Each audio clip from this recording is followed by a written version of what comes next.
Selama 15 tahun terakhir, pemerintah pusat, daerah, fasilitator, masyarakat, civil society organization, pelaku swasta serta lembaga donor bekerja sama bahu-membahu menjalankan program yang pada tahun 2007 dipayungi dalam Program Nasional Pemberdayaan Masyarakat Mandiri atau PNPM Mandiri. Dalam kurun waktu tersebut, tahun demi tahun, kita semua belajar, baik dari capaian-capaian maupun dari masalah-masalah yang timbul, cara mendesain dan melaksanakan program secara lebih baik dalam membangun masyarakat yang berdaya, mandiri, serta berdaulat sekaligus mengatasi kemiskinan. Dan kini, tiba saat bagi kita semua untuk bersama-sama memastikan bahwa pemberdayaan masyarakat dapat terus berlanjut dan menjadi agenda yang diperhatikan semua pihak, semua partai politik, dan semua pemerintahan di Indonesia. Untuk menjamin kesinambungan pemberdayaan masyarakat di masa depan, perlu dirumuskan prinsip-prinsip dan indikator-indikator kerja yang akan memberi arah pada kebijakan pemerintah pusat dan daerah. Inisiatif menyusun peta jalan pemberdayaan masyarakat telah muncul saat Temu Nasional PNPM Mandiri 2010. Pemerintah sadar bahwa orang yang paling tepat dalam membuat peta jalan ini adalah para pelaku terbaik dari PNPM Mandiri. Mereka itulah yang terutama berpengalaman dan telah menempuh jalan panjang dalam mengimplementasikan, mengembangkan, mengevaluasi, serta memperbaiki pelaksanaan program pemberdayaan masyarakat. Sebuah tim kerja lalu dibentuk untuk memfasilitasi dan merekam aspirasi dari para pelaku terbaik tersebut. Pada puncaknya, disusun rumusan peta jalan secara bersama-sama dan partisipatif dalam Forum Temu Nasional PNPM Mandiri 2011. Pada awal tahun 2012, tim kerja menyelesaikan tugasnya.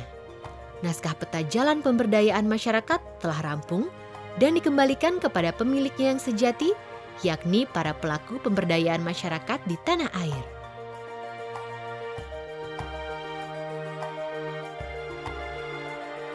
Peta jalan berisi rambu-rambu bagi pemerintah dan seluruh pemangku kepentingan pemberdayaan masyarakat agar jalan menuju terbangunnya komitmen bersama bagi keberlanjutan program pemberdayaan masyarakat dan penanggulangan kemiskinan di Indonesia dapat ditempuh secara efektif. Dalam peta jalan ini, rambu-rambu dimaksud tertuang dalam 5 pilar, dan untuk setiap pilar, pemerintah telah merumuskan rencana aksi, baik berupa sasaran akhir maupun langkah kebijakan yang dinilai paling strategis. Namun begitu, pelaksanaan pilar-pilar ini tentunya hanya akan efektif bila mana para pemangku kepentingan lain ikut berkomitmen dan ikut menyusun rencana aksi yang sesuai dengan peran masing-masing. Forum konsultasi publik naskah peta jalan pemberdayaan masyarakat adalah ruang terbuka dan partisipatif bagi para pelaku untuk merumuskan kontribusi masing-masing serta membangun komitmen bersama yang akan dicanangkan dalam Forum Temu Nasional PNPM Mandiri 2012.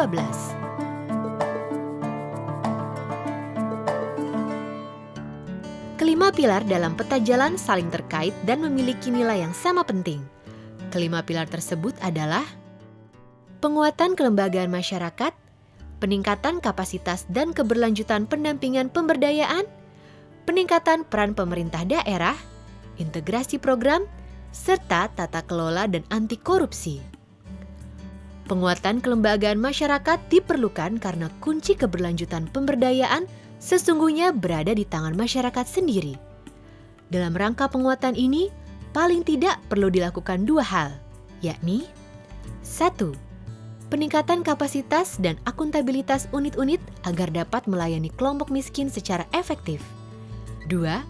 Penguatan status hukum untuk melindungi aset serta memudahkan kerjasama dengan pihak dan program lain. Pilar peningkatan kapasitas dan keberlanjutan pendampingan pemberdayaan muncul berdasarkan fakta bahwa keberhasilan program sangat ditentukan kehadiran para pendamping yang kompeten, baik itu fasilitator yang disediakan program maupun pendamping lokal yang berasal dari masyarakat. Menyangkut peningkatan kapasitas ini, paling tidak perlu dilakukan 2 hal, yakni 1. Memfasilitasi upaya peningkatan pengetahuan dan kompetensi para pendamping pemberdayaan, antara lain melalui kerjasama dengan universitas dan pelatihan. 2. Mendukung kehadiran lembaga sertifikasi profesi dan standar remunerasi agar pemberdaya masyarakat menjadi profesi yang dipandang penting dan diminati. Mengingat tuntutan pemberdayaan masyarakat terus meningkat dan situasi serta kondisi di setiap daerah bervariasi, sudah saatnya pemerintah daerah mengambil inisiatif dan tanggung jawab yang lebih besar. Untuk itu, paling tidak perlu dilakukan 2 hal, yakni 1. Pemerintah daerah berkomitmen terhadap akuntabilitas serta menjadikan hasil-hasil kerja PNPM sebagai standar kerja dan mekanisme dalam pemberdayaan masyarakat. 2. Pemerintah daerah meningkatkan ikatan kepemilikan terhadap program pemberdayaan melalui komitmen pendanaan serta kebijakan pro-poor budgeting. Program-program dalam payung PNPM Mandiri telah berhasil membawa pemberdayaan masyarakat menjadi arus utama dari strategi pembangunan di Indonesia. Kini, saatnya semua program tersebut dikonsolidasikan dalam mekanisme, desain serta penganggaran yang lebih terintegrasi agar semakin efektif dan berkelanjutan. Paling tidak, hal-hal yang perlu dilakukan adalah 1. Mekanisme perencanaan partisipatif diintegrasikan dalam sistem perencanaan pembangunan daerah, termasuk penguatan peran tim koordinasi penanggulangan kemiskinan daerah dalam melakukan supervisi, pengawasan, dan koordinasi. 2.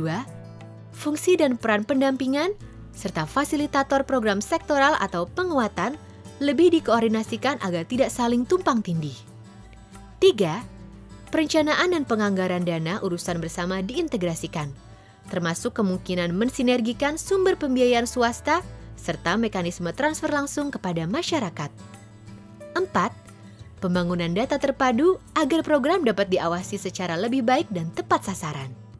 Sejatinya, pemberdayaan masyarakat dan penanggulangan kemiskinan adalah hak masyarakat yang harus dilindungi oleh pemerintah dan oleh masyarakat itu sendiri.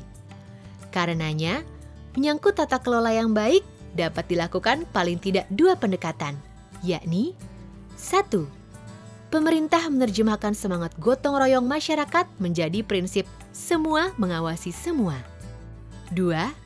Akuntabilitas sosial ditingkatkan dengan cara menegakkan komitmen semua pihak untuk tidak menolerir apapun bentuk praktek korupsi dan penyimpangan. Dalam hal ini juga perlu kebijakan yang melindungi PNPM Mandiri dari penyalahgunaan untuk kepentingan partai politik. Demikian peta jalan pemberdayaan masyarakat yang telah disusun. Kini, giliran kita untuk merumuskan kontribusi masing-masing dalam mendukung kelima pilar serta membangun komitmen bersama bagi keberlanjutan program pemberdayaan masyarakat dan penanggulangan kemiskinan di tanah air tercinta.